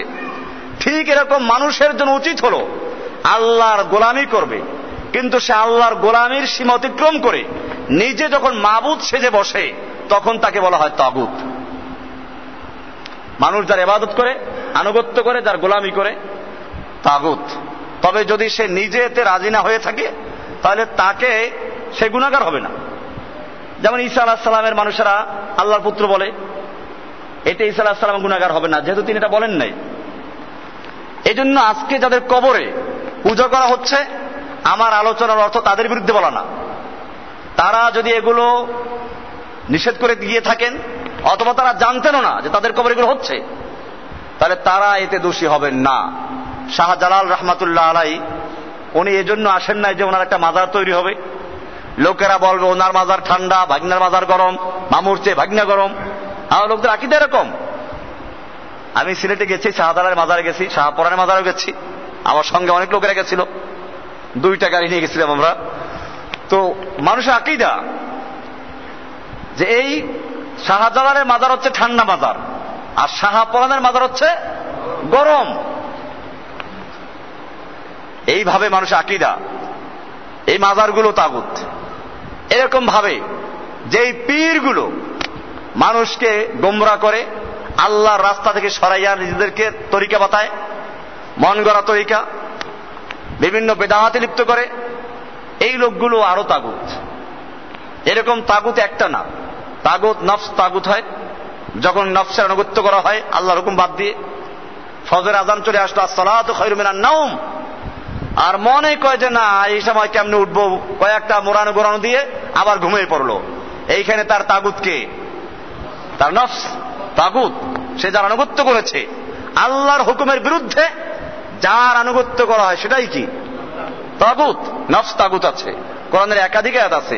আফারাআইতা মান ইত্তাখাযা ইলাহাহু হাওয়াহু, আপনি কি দেখেন না ওই লোকদেরকে যারা নিজের নফসকে ইলাহ বানিয়েছে, নিজের নফসকে আল্লাহ বানিয়েছে। আল্লাহর পরিবর্তে যারা আনুগত্য করা হয় সে আল্লাহ হয়ে যায়। লা ইলাহা বলে তো আল্লাহগুলোকে বাদ দেওয়া, ইল্লাল্লাহ বলে শুধু এক আল্লাহকে গ্রহণ করা। তো এগুলো বাতিল আল্লাহ। এই বাতিল আল্লাহগুলো কারা চিনতে হবে। আপনি যদি না চিনেন তাহলে তো সেই সাক্ষী দেওয়ার মতো হলো, না বুঝে সাক্ষী দিলেন। একজন লোক চিনতে পারে না, সাক্ষী দিচ্ছে, চিনে না সে। তো বললাম না শুরুতে, তা আপনিও লা ইলাহা বলে কতগুলো ইলাহাকে বর্জন করলেন, সেই ইলাহগুলো কারা এটা আপনি চিনলেন না, তো কাকে বর্জন করলেন? ইল্লাল্লাহ বলে আল্লাহকে ধরলেন, তাকেও চিনলেন না। তো কাকে বর্জন করা হলো, কাকে ধরা হলো, কিছুই জানা গেল না। আপনি কিসের লা ইলাহা ইল্লাল্লাহ পড়লেন? এই জন্য এগুলো তাওয়াগিত। আল্লাহ তাআলা বলছেন ইখরিজুনাহুম মিনান নূরি ইলাজ যুলুমাতি, ইখরিজুনাহুম, ইখরিজুনা বহুবচন, তারা এই লোকদেরকে বের করে আনে, মিনান নূরে আলোর থেকে, ইলাজ যুলুমাতি অন্ধকারের দিকে, আলোর পথে চলে আসলো। একটা লোক সারা জীবন গুনাহ করেছে, অন্যায় করেছে, শেষ জীবনে তওবা করে মসজিদে চলে আসলো। এখন একটা লোক বলল কি তুমি কোন পীরের মুরিদ? বেটা কয় যে আমি তো আল্লাহর দিকে রুজু করেছি, কোরআন হাদিস পড়ি। না না, পীরের মুরিদ না হলে আল্লাহকে পাওয়াই সম্ভব না। কোরআনের কিছু দলিল পেশ করে দিল, আবতাগু ইলাইহিল ওসিলা, আল্লাহকে পাওয়ার জন্য তোমরা ওসিলা তালাশ করো। ওই বেটা তো আর জানে না ওসিলা অর্থ কি, বুঝাই দিল ওসিলা মানে পীর ধরা, সে বুঝে গেল। ওই বেটা কি তাফসীর করে দেখবে? কেউ দেখে? কোন পীরের মুরিদ তাফসীর তালাশ করে দেখে না। অথচ ওসিলা মানি কোরআনে লেখা আছে তাফসিরে, আল্লাহ নবী ব্যাখ্যা দিয়েছেন আবতাগু ইলাইহিল ওসিলা, ওসিলা মা ইউতাকাররাবু ইলাল্লাহি তাআলা, ওই সকল ইবাদত যেগুলোর মাধ্যমে আল্লাহর নৈকট্য অর্জন করা হয়, বিতাআতিহি ওয়া বিআমালিন ইরদিহি। তাফসিরে ইবনে কাসিরে হুবহু লেখা আছে যে বিতাআতি ওসিলা মানে হচ্ছে তাআত, ইবাদত। এবং ওখানে লেখা আছে আবতাগু ইলাইহিল ওসিলা ওয়াজাহিদু ফি সাবিলিল্লাহি, সামনেই আছে আল্লাহর রাস্তায় জিহাদ করো, এটা একটা ওসিলা, এগুলোর মধ্যে আসে না। এরকম ভাবে বলা আছে কুনু মা সাদিকিন, তোমরা সাদিকিনদের সঙ্গী হও, সৎ লোকদের সঙ্গী হও, এটা কোরআনের আয়াত। তো এই যে সৎ লোকদের সঙ্গী হও, এই তো বুঝাতে বলা হলো। আপনারা আল্লাহকে জিজ্ঞেস করেন যে আল্লাহ তুমি তো সালেহিনদের সঙ্গী হতে বললা, সালেহিন কারা তা কি তুমি বলবো না? সালেহিনের ব্যাখ্যা কি, কারা সালেহিন, কাদের তুমি সঙ্গী হতে বললা? আল্লাহ তাআলা আপনাকে সূরা হুজুরাতের মধ্যে জানিয়ে দিয়েছেন ইন্নাল্লাযীনা আমানু ওয়া আমিলু সুম্মা লাম ইয়ারতাবু ওয়া জাহাদু বিআমওয়ালিহিম ওয়া আনফুসিহিম, সুম্মা লাম ইয়ারতাবু, যারা ঈমান এনেছে নেক আমল করে, সুম্মা লাম ইয়ারতাবু, অথবা যারা কোন রকম দ্বিধাদ্বন্দ্ব সংশয় ভোগে না, ওয়া জাহাদু বিআমওয়ালিহিম ওয়া আনফুসিহিম, যারা জান মাল দিয়ে আল্লাহর রাস্তায় জিহাদ করে, লড়াই করে, উলাইকা হুমুস সাদিকুন, তারাই হচ্ছে সাদিকুন। তাহলে সাদিকুনদের সঙ্গী হও। সাদিকুন কারা এটা আল্লাহ বলবেন না? কোরআন তো এরকম না যে অর্ধেক কথা বলে ছেড়ে দিল আর মানুষ বিভ্রান্ত হলো না। কোরআনকে জন্য দোষ দেওয়া যাবে না, বরং আমাদের তালাশ করার সমস্যা আছে। আমরা তালাশ পুরাই করি না, যে কারণে আমাদের তালাশের মধ্যে ভুল থাকার কারণে আল্লাহর দোষ দিই আমরা। সাদিকিনদের সঙ্গী হও। সাদিকিন কারা কোরআনে স্পষ্ট বলা আছে, যারা জিহাদ করে আল্লাহর রাস্তায় জান দিয়ে মাল দিয়ে, যারা নেক আমল করে, এরাই সাদিকুন, এদের সঙ্গে থাকো। তার মানে মুমিনদেরকে বিচ্ছিন্ন থাকার কোনো সুযোগ নাই। এইভাবে কোরআনের কিছু আয়াত কি দিয়ে, তারপর আমি এটা বলি সবসময় যে পীর মানি যদি এই হয় একজন ওস্তাদ, একজন শিক্ষক। আপনারা যেমন কোরআনের আয়াত শুনছেন আমার থেকে, আমি আপনাদের শিক্ষকের ভূমিকা পালন করছি। আমি আপনাদেরকে বেহেশতে নিতে পারবো না, হেদায়েত দিয়ে দেওয়ার মালিকও না। এরকম যদি কোনো আলেমের সংস্রবে কেউ থাকে, কোরআন হাদিস তা থেকে জানে, এই যদি পীরের অর্থ হয়, তাহলে আমার সাথে কোনো দ্বিমত নাই। কিন্তু এর থেকে অতিক্রম করে যদি আরেকটু সামনে যায়, উনি পার করে নিয়ে যাবেন, উনি আল্লাহ ধরাই দিবেন, তাহলে ওনার নিজেকে পার করবে তার কোনো গ্যারান্টি আছে? ওনার মোরাকাবা করতে হবে, ওনাকে মনে বসাইতে হবে, উনি আমার মনে সবকিছু দেখেন, আমার কলব তার দিকে মোতাবজ্জ করতে হবে। এই সমস্ত আকীদা তাদের আছে। এই বরগুনাতে আমি একটা মাহফিল করে আসছি, আলহামদুলিল্লাহ আমার দেশ পুরা মানুষগুলো হেদায়েত পেয়ে গেছিল, কিন্তু শয়তানের মাথা খারাপ হয়ে গেছে। সেইখানে তারা ব্যাপক আকারে কয়েক লাখ টাকা খরচ করে প্রতিবাদ মাহফিল করেছে আমার বিরুদ্ধে। এই মাহফিলে গেল কে কে? কাফিল উদ্দিন বেদাতি, বাংলাদেশ টেলিভিশনে পাচারা গোলাম, এই শয়তানগুলো। কাফিল উদ্দিন বেদাতি চেনেন না? কাফিল উদ্দিন সরকার রেডিও টেলিভিশনে বয়ান করে, মিলাদি। এই লোকের ক্যাসেট আছে আমার কাছে, বরগুনা থেকে রেকর্ড করে পাঠাইছে আমার কাছে, এই বয়ান করছে, ভিডিও ক্যাসেট। সরসিনার থেকে গেছে, পুরা তাগুত একসাথে সব গিয়ে হামলা করছে। যে মানুষগুলো হেদায়েতের পথে চলে আসছিল আবার গোমরা করে চলে আসছে। সেই লোকগুলোকে বুঝাইছে কি? ওই ক্যাসেটে আসছে, আমি বলে আসছিলাম যে এই সমস্ত কলমত আল্লাহর দিকে। এরা এইখানে দেখাইছে কেবলা, পীর সাহেব কেবলা, সব কেবলা, এই কেবলার দিকে মোতাবজ্জ করতে হবে। কোনো পার্থক্য নেই। এই দেওয়ানবাগি, রাজারবাগির, সরসিনা কোনো পার্থক্য নেই, সবার আকীদা একই। এইখানে একবার একজন দাঁড়াই বলছিল, তাহলে সরসিনার ভুল। এই লোক মধুবাজার থেকে এসে আমার বিরুদ্ধে সমালোচনা করত। আল্লাহর কি মর্জি, আমার সাথে যারা হজ করতে যায় তাদের তো কোনো সমস্যা হয় নাই, কিন্তু গত বছর সে কতগুলো লোককে ধোকা দিয়ে হজ করাইতে পারে নাই। এই যে সামনে আছে লোক বসা, জিজ্ঞেস করে দেখেন কেন? তোমার সাথে আমাদের কোনো শত্রুতা নেই, শত্রুতা আল্লাহর জন্য। এই চরম বেদাহাতিগুলো মানুষের থেকে পয়সা লুটে খায়। আমার কাছে পত্রিকা সংরক্ষিত আছে, এই সরসিনা পীরের বোনেরা, 3 বোন ঢাকা প্রেস ক্লাবের সম্মেলন করেছে। পীর সাহেব তাদের কোনো হেচ্ছা দেয় নাই, কোটি কোটি টাকা হিসাব দিচ্ছে ওখানে, পত্রিকা আমার কাছে সংরক্ষিত আছে।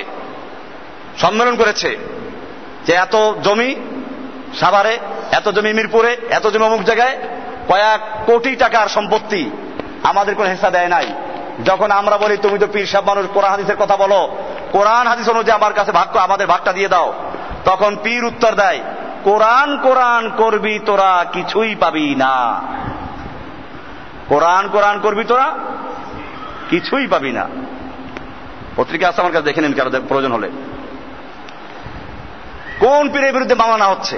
খোঁজলান বাংলাদেশের বড় বড় ভিআইপি পীর যেগুলো আছে, সুপ্রিম কোর্ট, হাইকোর্ট, সব জায়গায় মামলা চলে। কারণ আত্মীয়দেরকে খবর দেয় নাই, কারো সৎ ভাই, কারো আপন ভাই, কারো মা বোন, সবগুলোকে তার বিচার করে। এত টাকার পাহাড়, আল্লাহ নবী কত পাহাড় গড়েছিলেন। এই জন্য মনে রাখতে হবে, কেউ গোমরা হলে আমাদের কিছু করার নেই, কিন্তু আমরা যেটা হক, একটা পীর, একটা ওস্তাদ যদি এ পর্যন্ত হয় শিক্ষকের ভূমিকায়, আমার কোনো আপত্তি নেই। কিন্তু যদি এখান থেকে চলে যায়, তাদের কলব মোতাওয়াজ্জু করতে হবে। কি সুন্দর সবক দেয়। আমি আমার কলবের দিকে মোতাওয়াজ্জু, আমার কলব পীর সাহেবের কলবের দিকে মোতাওয়াজ্জু, পীর সাহেবের কলবের ভায়া মাধ্যমে এই সিলসিলার যত পীর মাশায়েখ, তারপর আল্লাহ দিকে মোতাওয়াজ্জু। আল্লাহ তাআলা তো নামাজের মধ্যে শিখিয়ে দিয়ে ইয়াকা নাবুদু ডাইরেক্ট বলো। এখানে ভায়া মাধ্যম আছে কোনো? ইয়াকা নাবুদু ডাইরেক্ট বলি না, ওয়া ইয়াকা নাস্তাইন, তোমার কাছেই সাহায্য চাই। এখানে কই ভায়া মাধ্যম কই গেল? হজের মধ্যে বলা হচ্ছে লাব্বাইক আল্লাহুম্মা লাব্বাইক, ভায়া মাধ্যম কই গেল? আর জিকির করতে বসলে কলম মোতাওয়াজ্জু করতে হবে। আমি এবার উত্তর এভাবে দিয়ে আসছি, তুমি যখন কলম মোতাওয়াজ্জু করা তোমার পীরের দিকে, তখন তোমার পীরের কলম ছিল পায়খানার দিকে, তোমার কলম কই যাইবে? আর একটু যদি বাড়াই বলি, তোমার কলম আমার কলম মোতাওয়াজ্জু আমার পীরের কলমের দিকে, পীরের কলম তখন তার স্ত্রীর দিকে মোতাওয়াজ্জু, তার বউয়ের কলমের দিকে মোতাওয়াজ্জু, তো তোমারটা কই যাইবে? এই সমস্ত পাগলামি আল্লাহর নবী সাহাবায়ে কেরাম শিখিয়েছেন কোন জায়গায়?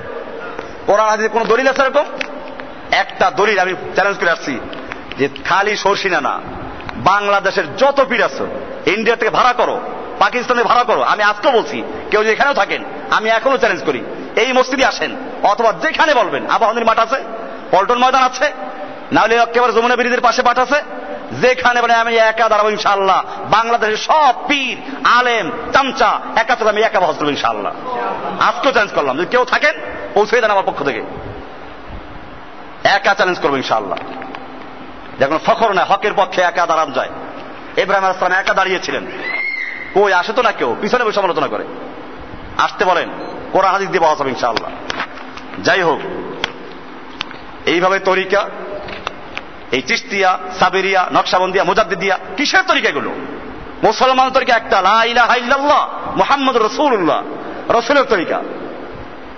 সাহাবারা এই তরিকাগুলো ছিল। এই সব তরিকাগুলো যতদিন পর্যন্ত ছিল না, অতদিন পর্যন্ত ইসলামে শিরক ঢোকে নাই। ইসলামে শিরক ঢুকছে সেদিন থেকে, যেদিন থেকে সুফিবাদের জন্ম হয়েছে। জাল হাদিস তৈরি করা আর মানুষের ঈমান আকীদার মধ্যে শিরক ঢুকিয়ে দেওয়া। পীর সব দেখে, অন্তরের খবর জানে, আকাশে উড়ে। হ্যাঁ, কারামতুল আউলিয়া আমরা বিশ্বাস করি। কারামতের সীমানা আমি আজকে আলোচনা করছি না। আজকে যেটা বিষয়টা আসছে, এই আলোচনাগুলো আগেও করা হয়েছে, আজকে আলোচনা আছে ওয়াল্লাযীনা কাফারু, যারা কাফের, আউলিয়াহুমুত তাগুত, তাদের আউলিয়া, তাদের বন্ধু সমূহ হচ্ছে তাগুত। এই তাগুতগুলো কাজ করে কি? ইখরিজুনাহুম, তাদেরকে বের করে নিয়ে যায়, মিনান নূর, আলোর পথের থেকে, ইলা যুলুমাত, অন্ধকারের দিকে। ওই যে বললাম, মসজিদে সে ইবাদত করা শুরু করলো, তাকে বললো যে তুমি এভাবে আল্লাহকে পাইবে না। শয়তানকে কেউ জিজ্ঞেস করলো যে বেটা, সারা জীবন যে লোকটা অন্যায় করে পাপ করে মসজিদমুখী হলো, তুমি তাকে গোমরা করো কেমনে? এটা খুব সহজ। তাকে বলি, বেটা তুই সারা জীবন অন্যায় করেছিস, পাপ করেছিস, তুই এভাবে আল্লাহকে পাবি না। আল্লাহকে পাইতে হলে কোনো পীর ধরতে হবে, এটা বুঝেই দেই।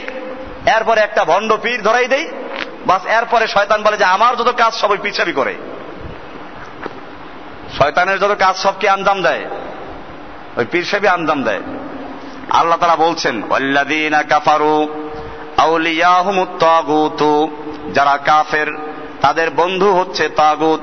ইখরিজুনাহুম মিনান নূরি ইলা যুলুমাত, তাদেরকে এই তাগুতগুলো আলোর পথ থেকে অন্ধকারের পথে নিয়ে যায়। উলাইকা আসহাবুন নার, এরাই হচ্ছে জাহান্নামী। হুম ফিহা খালিদুন, তারা সেটায় চিরস্থায়ী থাকবে। এ পর্যন্ত বলার পরে আল্লাহ রাব্বুল আলামিন এখন সামনে কিছু উদাহরণ আলোচনা করছেন। তার নেক বান্দারা ইব্রাহিম আলাইহিস সালাম একটা কাহিনী এখানে আলোচনা হচ্ছে। আলাম তারা ইলাল্লাযী হাজ্জা ইব্রাহিমা ফি রাব্বিহি আন আতাহুল্লাহুল মুলকা। আলাম তারা, আপনি কি দেখেন নাই? আপনি কি দেখেন নাই? আপনার নবী দেখবে কি করে? নবী তো ওই যুগে ছিল না, মানে এটা প্রসিদ্ধ ছিল, সেটা বলা হচ্ছে। আপনি কি জানেন না? ইলাল্লাযী, ওই ব্যক্তি সম্পর্কে, হাজ্জা ইব্রাহিমা, যে ব্যক্তি ইব্রাহিমের সাথে বিতর্কে লিপ্ত হয়েছিল, ফি রাব্বিহি, তার রবের ব্যাপারে, ইব্রাহিমের রবের ব্যাপারে। সে যে বিতর্কে লিপ্ত হলো, এর মূল উৎস কি ছিল, কারণ কি ছিল? আন আতাহুল্লাহুল মুলকা, আল্লাহ তাআলা তাকে রাষ্ট্র ক্ষমতা দিয়েছিলেন। এটা ওই ঘটনারই একটা অংশ।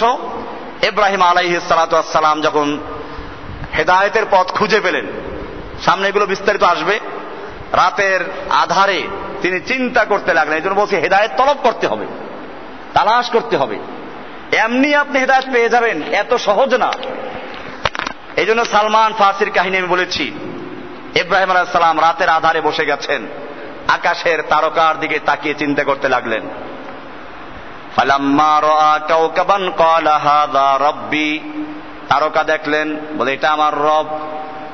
কিন্তু তারকা তো আর সারা রাত্র থাকে, এরপর ভোররাত্র হলে আস্তে আস্তে ডুবতে থাকে।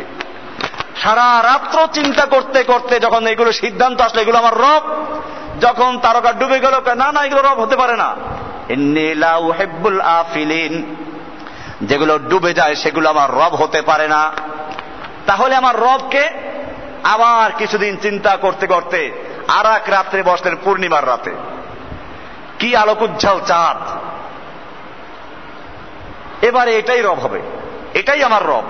ওরা যে মূর্তি পুজো এগুলো রব না, চাঁদ আমার রব। আবার যখন দেখলেন যে না, কয়েকদিন পর চাঁদ আস্তে আস্তে ক্ষয় হতে হতে এক পর্যায়ে দেখাই যায় না, আর এটাও রব হতে পারে না।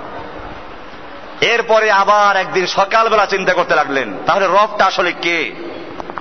এবারে চিন্তা করতে হলে ফালাম্মা রাআ শামসা বাযিগাতান, যখন সূর্যের দিকে তাকালেন, আলোকোজ্জ্বল সূর্য পরিষ্কার হয়ে আসলো, তিনি বললেন হাযা রাব্বি হাযা আকবার। পাওয়া গেছে এবার, এটা আমার রব, এটা বড় রব।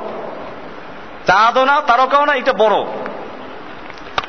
এরপরে যখন দেখলেন সূর্য ডুবে যাচ্ছে, এবারে তিনি বললেন ইয়া কওমি ইন্নী বারিউম মিম্মা তুশরিকুন, ওহে আমার জাতি, তোমরা আল্লাহর সঙ্গে যাদেরকে শরীক করো আমি তার থেকে সম্পূর্ণ সম্পর্ক ছিন্ন করলাম, বারা করলাম।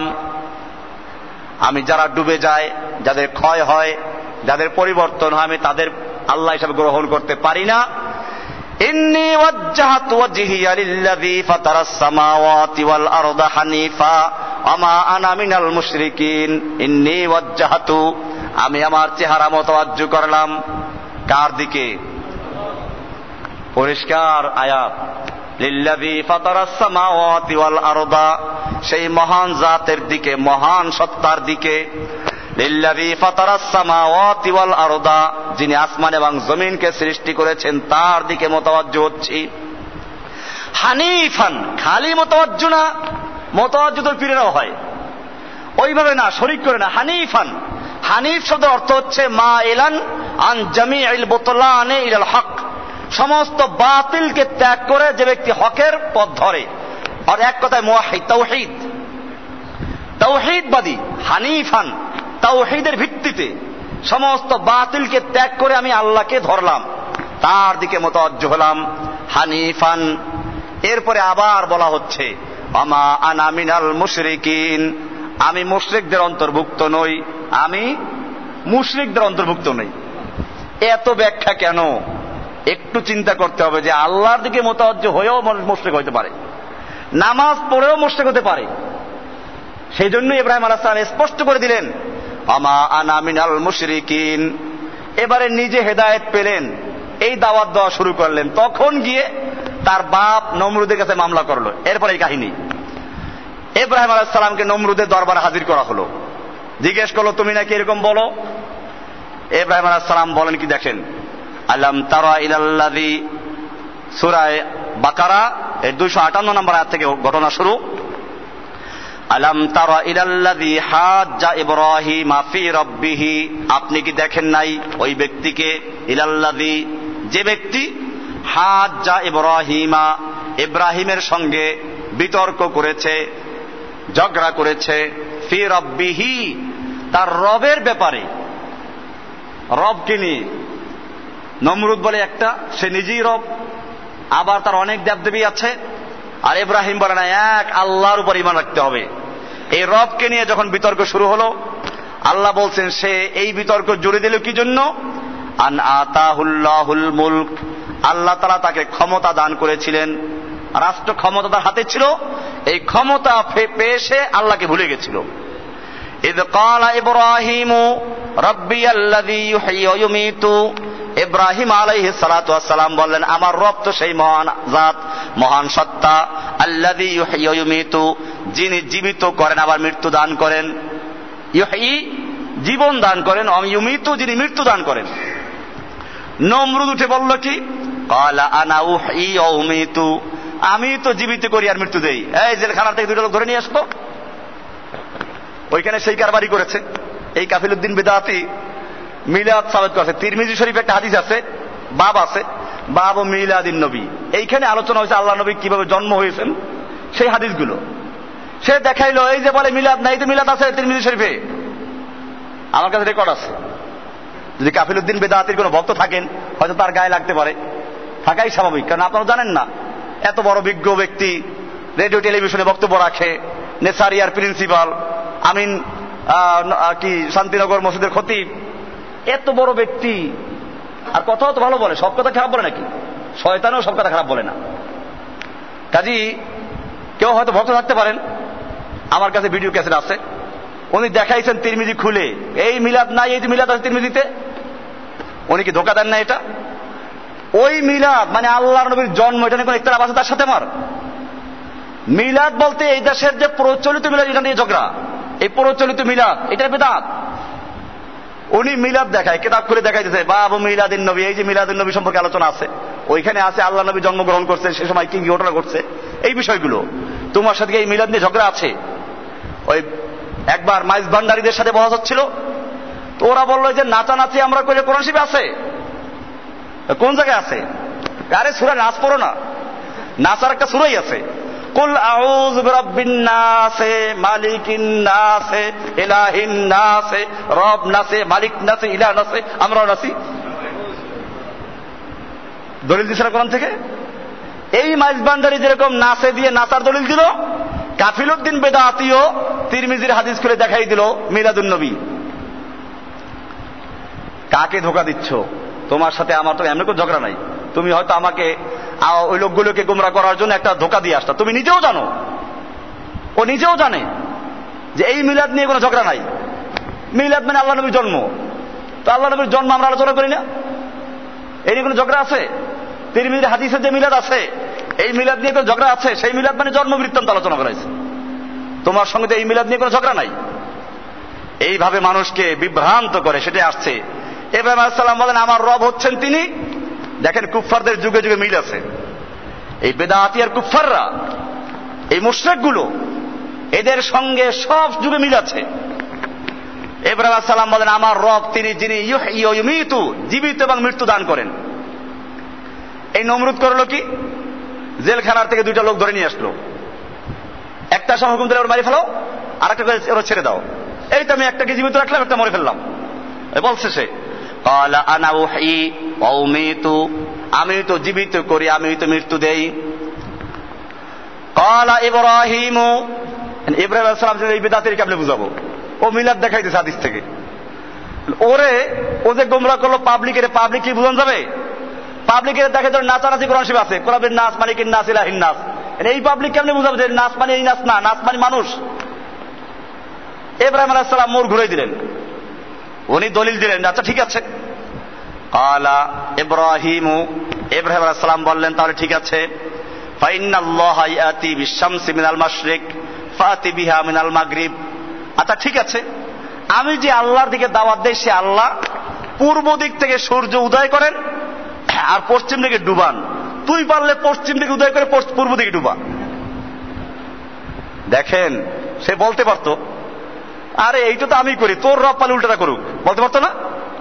সে বলতে পারতো যে আরে বেটা, আমি তো পূর্ব দিক থেকে সূর্য উদয় করি, পশ্চিম দিকে ডুবাই, তুমি ইব্রাহিম যে রবের কথা বলে সেই রবকে বলো, সেজন্য পশ্চিম দিকে উঠাইয়া পূর্ব দিকে ডুবাই, বলতে পারতো না? সেগুলাইয়া বলে নাই। কি জন্য? এটাই পার্থক্য, এটা খেয়াল রাখবেন। এইটা বলবে না, সে বলবে না এই জন্য কারণ তারা বিশ্বাস করতো আসমানের রব আছে একজন। এইটা নমরুদ বিশ্বাস করতো, ফেরাউন বিশ্বাস করতো। আমি এটা সবসময় বলি যে আমার দেশে আরো একটা আকীদাগত ভুল আছে। আমার দেশের মানুষরা মনে করে যে মক্কার কুফফাররা আল্লাহ বিশ্বাস করতো না, এই জন্য কাফের। না, কোন যুগে নাস্তিক একেবারে খুবই নগণ্য ছিল, যারা একেবারে আল্লাহ বিশ্বাস করে না। মক্কার আবু জাহল আল্লাহ বিশ্বাস করতো? আপনি দেখেন না, আমাদের নবীজির আব্বার নাম কি? আব্দুল্লাহ। আমাদের নবীজির আব্বার নাম, তার মানে নবীজির আগেও আব্দুল্লাহ নাম রাখা হয়েছে। তাহলে তারা আল্লাহ বিশ্বাস করতো না? আল্লাহ বিশ্বাস করতো। আল্লাহর নবীর জন্মের আগে কাবা ছিল না? তো কাবায় কি হইতো? তওয়াফ করতো না? মক্কায় হজ করতো না? ওরা হজ করতো, ল্যাংটা হয়ে তওয়াফ করতো। কয় যে আল্লাহর দরবার থেকে আসছি কাপড় ছাড়া, আল্লাহর ঘরে কি কাপড় নিয়ে তওয়াফ করবো নাকি? এবার কি বুজুর্গ, এরকম ল্যাংটা হয়ে তওয়াফ করতো এরা। লাব্বাইক পড়তো, লাব্বাইক আল্লাহুম্মা লাব্বাইক, লাব্বাইক লা শারীকা লাকা লাব্বাইক, সবই বলতো। ইন্নাল হামদা ওয়ান নি'মাতা লা শারীকা লাকা, শেষে গিয়ে যোগ করতো ইল্লা শারীকান হুয়া লাক তামলিকু ওয়া মা মালাক। এই কিতাবে আছে, কিতাবুল হজ মিশকাতুল যে হাদিসটা আছে, তারা কিভাবে লাব্বাইক পড়তো। তারা হজ করতো না? ইতিহাস পড়েন। আব্দুল মুত্তালিব খানায় কাবার মোতাওয়াল্লি, আব্রাহা বাদশাহ কাবা ভাঙ্গার জন্য আসলো। এরপরে সে বাতনে মুহাসসার পর্যন্ত এসে অবস্থান করলো। তার সিংহাসন, মোবাইল সিংহাসন ছিল। তার লোকেরা মক্কার উট বেড়া বকি ধরে নিয়ে গেছে। আব্দুল মুত্তালিব গেলেন আব্রাহার সঙ্গে কথা বলার জন্য। আব্রাহা আগের থেকে আব্দুল মুত্তালিব সম্পর্কে অনেক বড় ধারণা রাখতো। মক্কার লিডার আব্দুল মুত্তালিব, কুরাইশ বংশের নেতা। আব্দুল মুত্তালিবকে দেখার পরে তার সেই প্রভাবটা আরো বেড়ে গেছে। আব্দুল মুত্তালিবের চেহারা, আব্দুল মুত্তালিবের জ্যোতি ছিল আলাদা, যে কারণে এই আব্রাহা বাদশাহ নিজের সেই সিংহাসন থেকে নেমে চাদর বিছাইয়া তার উপরে বসছে। এত বড় প্রভাবিত হলো যেই ব্যক্তির দ্বারা। আব্দুল মুত্তালিব বসে গেলেন, কথা শুরু হবে। আব্রাহা তো মনে মনে চিন্তা করছে কাবা নিয়ে আলোচনা হবে। ইব্রাহিম আলাইহিস সালাম এই প্রসঙ্গই তুলেন নাই। উনি বলেন, আমি আসছি, শুনলাম তোমার লোকেরা আমার কিছু দুম্বা, ভেড়া, উট, ছাগল ধরে নিয়ে আসছে, ওইগুলো ফেরত নেওয়ার জন্য আসছে। আব্রাহা বাদশাহ বলল যে সর্বনাশ, তোমার সম্পর্কে আমার মনের মধ্যে আগের থেকে অনেক বড় অবস্থান ছিল, তোমাকে দেখার পরে সেটা আরো বেড়ে গিয়েছিল, কিন্তু তোমার কথা শুনে আমার অন্তর থেকে সেই সব প্রভাবগুলো মেলান হয়ে গেছে। বলে কেন? কেন? আমি আসলাম কাবা ভাঙ্গার জন্য, যেই কাবার সঙ্গে তোমাদের ইতিহাস জড়িত, যেই কাবার তুমি মোতাওয়াল্লি, তোমাদের মান মর্যাদা ইতিহাস জড়িত যার সাথে, সেই কাবা ভাঙ্গার জন্য আসলাম। সেই কাবা নিয়ে কোনো কথা নেই, আর তোমার কাছে তার চেয়ে কতগুলো ছাগল, বকরি, ভেড়া, দুম্বার দাম বেশি হয়ে গেল। আব্দুল মুত্তালিব কি উত্তর দিয়েছিলেন? আল্লাহ বিশ্বাস করতো না। উত্তর দিলেন কি? যারে বেটা, এই ছাগল, দুম্বা, ভেড়া, বকরির মালিক আমি, এই জন্য আমি ওগুলো ফেরত চাচ্ছি। আর ওই কাবার রব আছেন ভিন্ন আরেকজন, ওই কাবা সম্পর্কে প্রয়োজনে তিনি তোমার সঙ্গে কথা বলবেন। ঈমান মজবুত আছে না? তাহলে বুঝা গেল আল্লাহ আগের লোকেরা বিশ্বাস করতো না, আগের লোকেরা বিশ্বাস করতো। আরে মেয়া, আমি তো বলি যে আপনি কতটুকু বিশ্বাস করেন। বাংলাদেশের যত মসজিদ চাঁদা যখন উঠানো শুরু হয়, আমরা উঠাই, আমি নিতে এতে বাদ না। সুদখোর আর ঘুষখোর, মদখোর, জুয়াচোর কে দিল তা দেখি নাকি? যে বেশি দিল মারহাবা বলি, ঠিক না? মক্কার ইতিহাস পড়েন। আল্লাহর নবীর বয়স যখন 35 বছর, সেই সময় কাবা, তখন নবী নাকি?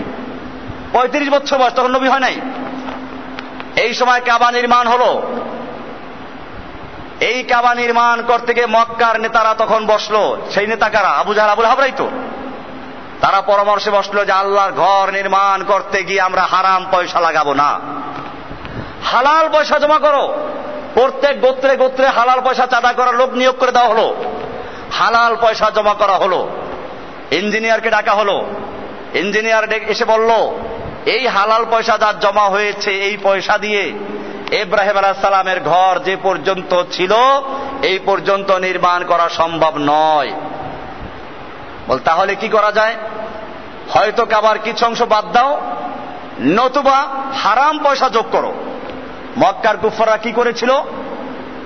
মক্কার কুফাররা সিদ্ধান্ত করলো যে না, আল্লাহর ঘর কাবা নির্মাণ করতে গিয়ে হারাম পয়সা লাগান যাবে না, প্রয়োজনে কিছু অংশ ছেড়ে দিব।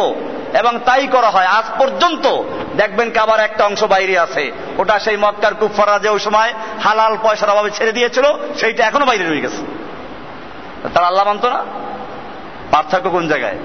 এই জন্য কি মক্কার কুফাররা মুসলমান না? পার্থক্য হচ্ছে এখানেই পার্থক্য। ওরা আল্লাহ বিশ্বাস করত, আবার ওই দেব দেবীর পূজাও করত। আল্লাহ বিশ্বাস করত, ওই মাজার পূজাও করত। আল্লাহ বিশ্বাস করত, টিয়া পাখির কাছেও যাইত। আল্লাহ বিশ্বাস করত, গণকের কাছেও যাইত। এই ছিল পার্থক্য। ইসলাম বলে লা ইলাহা ইল্লাল্লাহ, আল্লাহ ছাড়া আর কোন টিয়া পাখি নাই, কোন খাজা বাবা নাই, কোন গাজা বাবা নাই, কোন ল্যাংটা বাবা নাই, কোন কেউ দেওয়ার মালিক। দেওয়ার মালিক একমাত্র কে? আল্লাহ সুবহানাহু ওয়া তাআলা। এটাই হচ্ছে মুসলিমদের সাথে বিধর্মীদের পার্থক্য। নতুবা এখনো ইহুদিরাও আল্লাহ মানে।